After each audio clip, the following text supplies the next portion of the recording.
Bonjour à tous, c'est le Dictateur, bienvenue dans cette nouvelle vidéo. Aujourd'hui on va parler d'un sujet qui m'offusque, qui m'attarde, qui me fait mal au cœur.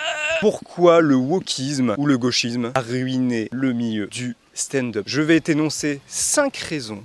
Écoute bien jusqu'à la fin parce que c'est très important. Pourquoi le wokisme c'est de la merde? Pourquoi le gauchisme c'est de la merde? Qu'il faut absolument bannir ça du stand-up parce que ça détruit la blague. C'est même l'humour en général, ça détruit tout. Déjà personnellement, je suis un grand fan de stand-up. J'adore le stand-up, j'aime bien regarder. J'ai été voir plusieurs scènes à travers ma région. J'ai été en voir à Lille, j'ai été en voir à Arras. J'aime beaucoup le stand-up. Mais malheureusement, je me suis pas trop attardé à ça parce que il y a des choses qui me plaisent pas en fait. On est très loin du stand-up des années 80, 2000 avec Coluche par exemple où on pouvait tout dire et n'importe quoi et c'était bien, on se marrait bien, on se fendait la poire. Aujourd'hui le stand-up c'est beaucoup plus mesuré, beaucoup plus censuré. Aujourd'hui à cause du wokisme et du gauchisme, voilà, je voulais pas lier politique mais forcément ça n'a que lien en fait. Par exemple un stand-up je ne peux pas aller le voir à Arras contrairement à Lille qui est un peu plus ouvert où il y a un peu plus de monde. Une chose qui m'offusque absolument dans le stand-up et je suis contre ça, c'est la censure des mots. Pour moi, il n'est pas censé avoir de tabou ni d'interdit dans la blague. On est censé rigoler de tout, se moquer de tout, avec tout le monde. Je ne sais pas, il y a une sorte de vampirisation de l'humour où on peut plus faire de vannes sur les gays, sur les arabes, sur les blancs, sur les noirs. On peut plus faire ce genre de vannes et je trouve ça horrible. Honnêtement, ça perd tout son sens. Et même si certaines, je comprends, sont parfois lourdes, parfois c'est bien, ça fait du bien en fait. Un Bigard aujourd'hui en 2025 n'existe plus. Un Coluche en 2025 n'existe plus. Et ça m'offusque.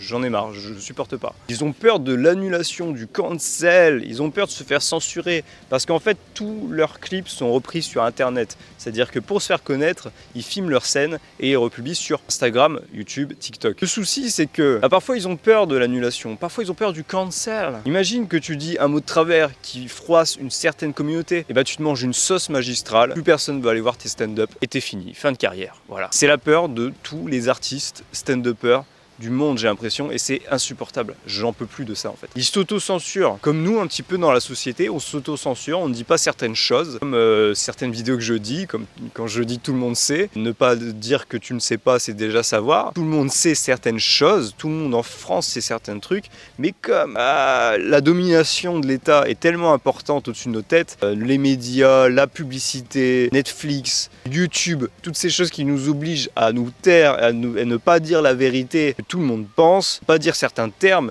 juste évoquer certaines ethnies, certaines religions nous fait peur. Ce n'est pas normal, ce n'est pas normal. Et il y a une certaine d'autocensure aujourd'hui dans le stand-up. Écouter des films, écouter des films des années 80-2000, on s'insultait de pédé, on s'insultait de bougnoul. Et c'était normal, c'était ok, c'était bien, c'était joyeux. Mais aujourd'hui, la gauche et le wokisme ont rendu ça inacceptable, alors qu'en fait, c'est plutôt drôle. Et même nous les blancs, on accepte la critique, on accepte la moquerie, si par ailleurs elle est faite dans tous les sens. Sauf qu'en fait, il y a certaines communautés qui se sont dit ah non, je veux pas qu'on me critique moi. Du coup, moi je veux pas qu'on me critique moi non plus. Et là, ça a créé une sorte de wokisme dégueulasse où personne se critique, tout le monde se tape sur la gueule. C'est beaucoup plus méchant. Alors que parfois, on a juste besoin de rire. Juste rire nous fait du bien. On a une perte complètement d'authenticité. On va dire, les gens se lissent. Les gens deviennent tous pareils. Il y a juste à voir ce que devient le milieu du stand-up aujourd'hui. C'est pas drôle. Le milieu du stand-up français n'est pas drôle. Il y a quelques personnes qui sortent du lot. Dieu merci d'ailleurs, ils sont exceptionnels. Ils essayent de casser les tabous, ils essayent de rigoler, mais ils y vont vraiment avec des pincettes, quoi. Parce qu'ils n'ont pas le choix. Ils n'ont pas le choix. Vous êtes tellement sensibles aujourd'hui à cause du gauchisme, du wokisme. Et la raison aussi pour ça, c'est un public fracturé. Faut être honnête. À cause des guerres de clans, des tensions dans le pays, on peut plus rire de tout. Il y a une division, une polémique constante autour de certaines ethnies, certaines religions. On accuse les autres de racistes, on accuse les autres de censure, l'autre de facho, de misogyne, d'homophobe. On peut plus rien dire. On peut plus rien dire et c'est pas normal. Dans le milieu de l'humour, on devrait rigoler de tout. C'est le but. On est là pour passer un bon moment, pour rigoler. Je vois certaines communautés parfois, par exemple un Congolais tu fais de l'humour sur les Congolais, il va rigoler. Parce qu'en fait, il voit très bien de quoi tu parles et il en rigole. Et pareil que si on nous traite de blancs, tu vois les blancs, ils ont tous un balai dans le cul, ils ont toujours peur de tout, voilà. Je te jure, ça fait plaisir à entendre, et ça fait du bien. Parce que ne pas savoir quelle réflexion on a, ne pas savoir quel problème on a, fait qu'on ne résout jamais nos problèmes. Si par exemple les blancs avaient tendance à, je ne sais pas, à critiquer, toujours se plaindre, plaindre, peut-être qu'on travaillerait dessus. Et si tu fais cette critique à travers l'humour, peut-être qu'on va se rendre compte de notre problème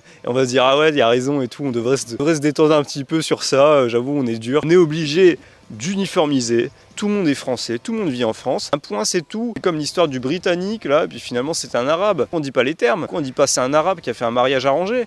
C'est un Britannique qui vient à Disneyland, c'est un faux mariage, comme je vous l'ai dit dans ma vidéo d'hier. Il y a des choses qui me choquent en France que je comprends pas. On doit résoudre ces problèmes. On doit résoudre ces problèmes et c'est pas en se censurant qu'on résout ces problèmes. S'il vous plaît, rions de tout, tous ensemble. Et celui qui en prend le plus cher aujourd'hui, c'est le cinéma, c'est le stand-up, c'est l'art malheureusement. Et ça c'est dommage. J'essaie de rétablir ça à travers ma chaîne YouTube en cassant des codes pour les prochains. Regardez Anime. Anime arrive à casser les codes. Anime arrive, se moque des problèmes en France, se moque de l'URSSAF, se moque de certaines religions, enfin dans la limite du raisonnable bien évidemment, certaines ethnies, et ça fait plaisir, ça fait du bien, c'est un renouveau. On a besoin en France de ce renouveau, ces gens qui se moquent de certaines religions, de certaines ethnies, ensemble, tous ensemble, et ne pas cibler, pas toujours les mêmes, c'est pas toujours les mêmes. Je pense que vous avez compris là où je voulais en venir. Rions de tout.